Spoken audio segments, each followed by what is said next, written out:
সব সমস্যা সমাধান হয়ে যাবে। সর্বদা শুধু নবীর মহব্বতকে অন্তরে রাখবেন আর ইস্তেগফার পড়তে থাকবেন। আস্তাগফিরুল্লাহ আস্তাগফিরুল্লাহ আস্তাগফিরুল্লাহ আস্তাগফিরুল্লাহ আস্তাগফিরুল্লাহ আস্তাগফিরুল্লাহ। কোন একটা কষ্ট আসছে, আলহামদুলিল্লাহ আলহামদুলিল্লাহ আলহামদুলিল্লাহ। কেউ টাকা মায় রেখে আলহামদুলিল্লাহ আলহামদুলিল্লাহ আলহামদুলিল্লাহ। তো একজন এসে বলবে তুই তো বেটা পাগল, তোর টাকা মায় রেখেছে তুই বললি আলহামদুলিল্লাহ।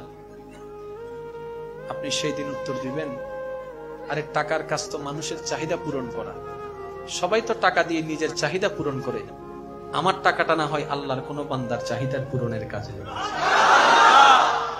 আপনি জানেন ভাইরা, আপনি যত বড়ই কোটিপতি হন না কেন, বিদেশে প্রবাসে আমরা সবাই কিন্তু ফকির, এই কথা সবাই বলি।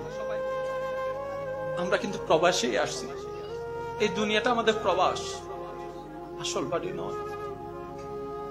তর্ক থেকে যাবে, আপনি আমি চলে যাব।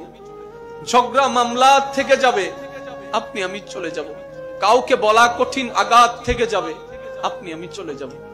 ওই মানুষটা যখনই আপনার আমার কথা স্মরণ করবে, মন থেকে আসবে, ওই আটা আমাদের জান্নাতে যাওয়ার জন্য দেওয়াল হয়ে যাবে। তাই শ্রদ্ধার সাথে বলি, হাত রেখে পায়ের মধ্যে আপনাদেরকে বলি, ভাই যাই কিছু করেন মনে আঘাত দিয়েন না, কারো মন ভেঙে চুরমাচুর করে দিয়েন না। কারণ মানুষের মন রবের রহমতের ঘর, ওই মনে আঘাত দেওয়া অন্যায় ভাবে আল্লাহ কখনো মাফ করে না, মাফ করে না, মাফ করে না। যতটুক পারবেন হ্যাঁ বলুন, যতটুক পারবেন না বলুন। প্রতারণা করবেন না, ধোঁকাবাজি করবেন না, কাউকে কষ্ট দিয়ে দুই নাম্বারি করে আপনার কোটিপতি হওয়ার দরকার নাই। কারণ আপনি এমন রবের বান্দা যার নাম রাজ্জাক। রাজ্জাকের বান্দার দুই নাম্বারি করার দরকার কি? কোটিপতির ছেলে তো চুরি করতে যাচ্ছে না, কারণ সে কোটিপতির ছেলে। আমরা তো রহমানের বান্দা, রাজ্জাকের বান্দা। আমরা তো এমন রহমানের বান্দা যিনি ইন্নাল্লাহা আলা কুল্লি শাইইন কাদির। ওই বুঝটা যেদিন চলে আসবে, বাটপারি অটোমেটিক বন্ধ হয়ে যাবে। যদি অনুমতি দেন দুই একটা কথা বলবো। মুখ খোলার দরকার নাই, শুধু আমি বলছি আপনারা মিলাবেন। এই পর্যন্ত যদি আপনার ব্যবসায় আপনার বিবেক বলছে আপনি কাউকে ঠকিয়েছেন, কাউকে দুই নাম্বার জিনিস দিয়েছেন, শুধু দুইটা পয়সা লাভের আশায়, আমি বলবো ভাই যদি চিনে থাকেন, কৌশলে তার হাতে সেই প্রাপ্যটা পৌঁছায় দেন, সেই জন্য বুঝতে না পারে। আর যদি সে আপনার জানাশোনার মধ্যে না থাকে, সেই পরিমাণ অর্থ টাকা কোন একজন গরিবকে আপনি দান করে দেন উপকারের জন্য। আর এই মুহূর্তে এখনই এই জায়গায় বসে আপনি শুধু মনকে এতটুকু বলেন, এতদিন বিবেক দিয়ে চলেছি, আজকে থেকে বিবেক দিয়ে চলবো না, রহমানের রহমত দিয়ে চলবো। এবার আমি আপনাদেরকে একটা কথা বলি, আপনি যা করছেন কার জন্য? পরিবারের জন্যই তো। এখন যদি আপনি মারা যান, এই দায়িত্ব কে নিবে? তখন বলবেন আল্লাহ আছে না। যখন আপনি বাধ্য হয়ে বলছেন আল্লাহ আছে না, এটা এখন থেকে বলা শুরু করেন না, আল্লাহ আছে না। আপনি তো দিন শেষে এটাই বলবেন আল্লাহ আছে না। আমি না থাকলে কি হয়েছে, আমার ছেলে মেয়েকে দেখার জন্য আল্লাহ আছে না। তো ওই বিশ্বাস যদি আপনার থাকে, আপনার দুই নম্বরে করার দরকার নাই তো। জিনিস গুদামজাত করে দাম বাড়ানোর দরকার নাই তো। আপনি শুধু আপনার সন্তান পরিবারকে রবের রহমতের উপর একবার ছেড়ে দিয়ে তো দেখেন।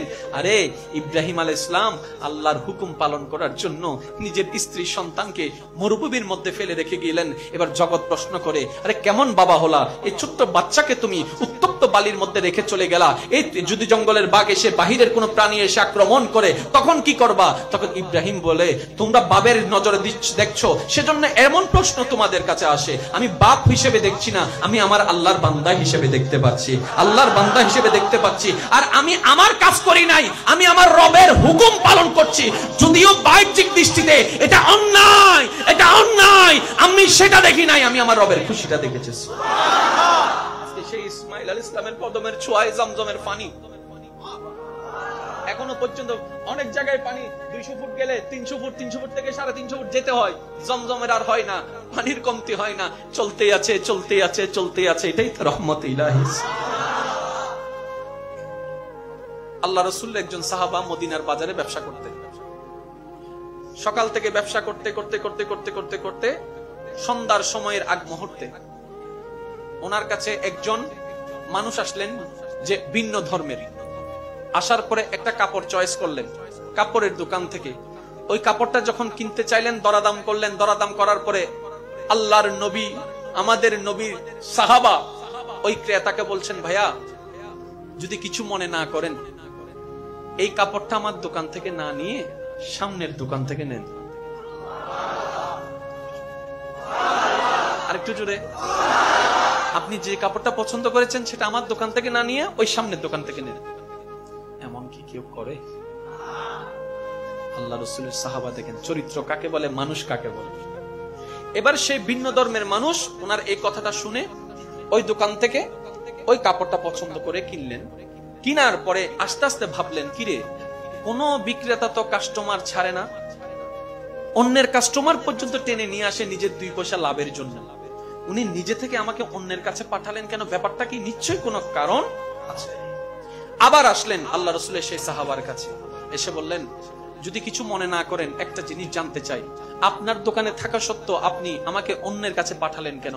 তখন আপনার আমার নবীর শিক্ষায় শিক্ষিত মানুষ যাদেরকে বলে সত্যিকার মানুষ, সত্যিকার মুসলমান, ওই সাহাবা বললেন, আজকের সারা দিনে আমার যা ইনকাম হয়েছে আমার পরিবারের খাওয়ার জন্য এতটুকুই যথেষ্ট ছিল, যতটুক দরকার অতটুক আমার হয়েছে, সুতরাং আমার আগামীর চিন্তা করার দরকার নাই, আগামী দিনের ব্যবস্থা আমার রবই করে দিবেন। কিন্তু আমি দেখেছি আমার সন্তান আছে, ওই সামনে দোকানদারের তো সন্তান আছে, আজকে যদি তার কোনো বিক্রি না হয় সন্তানের মুখে আহার কেমনে তুলে দিবে, তাই আমি ওই চিন্তা করে আমার সেই প্রাপ্যটা আমি ওনার কাছে দিয়ে দিলাম, অন্তত যেন এই আপনার থেকে কাপড়টা টাকাটা নিয়ে সে যেন পরিবারের মুখে 2টা খাবার তুলে ফেলতে পারে। এবার এই চরিত্র দেখে ওই ক্রেতা, বিধর্মী ক্রেতাটা এত মুগ্ধ হলেন, ওনাকে প্রশ্ন করতে লাগলেন, আপনি এত সুন্দর কনসেপ্ট, এত সুন্দর চরিত্র কোন জায়গা থেকে শিখলেন? এমন মানুষ তো আজকাল দেখা যায় না। তখন উনি বললেন, আল্লাহর প্রেরিত নবী রাহমাতুল লিল আলামিনের ক্লাসে বসতে বসতে শিখেছি। সুবহানাল্লাহ।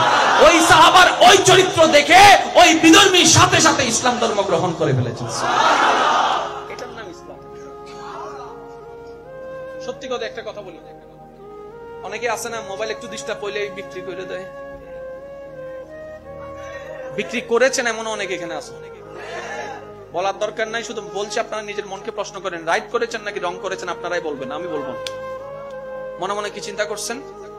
কোন রকম যদি লইল কোন রকম। আর যখন সে চেক করতে আসে তখন মনে মনে দোয়া করে, আল্লাহ যেন ডিস্টার্ব না দেয়, আল্লাহ যেন ডিস্টার্ব না দেয়, আল্লাহ যেন ডিস্টার্ব না দেয়, মনে মনে চিন্তা। এবার সে মোবাইলটা কিনে ফেললো, টাকাটা দিয়ে দিল, সাথে সাথে বলে যে, ভাইয়া বিক্রিত মাল কিন্তু ফেরত। আচ্ছা ঠিক আছে।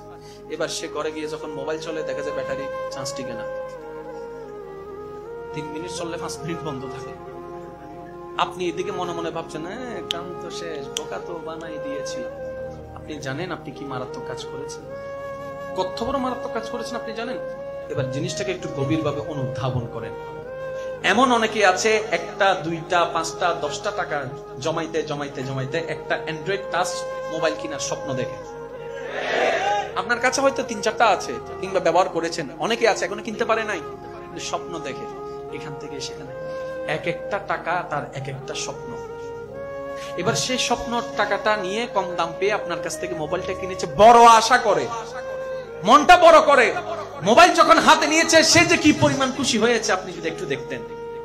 যখন মোবাইলটা ডিস্টার্ব করা শুরু করলো, সে যখন বুঝতে পেরেছে আমি ঠকে গিয়েছি, সাথে সাথে তার মনে যে আঘাতটা হয়েছে, ওই আঘাতটা তার মনে হয় নাই, ওটা আপনার জীবনের উপর হয়ে আসছে। GHNTV, the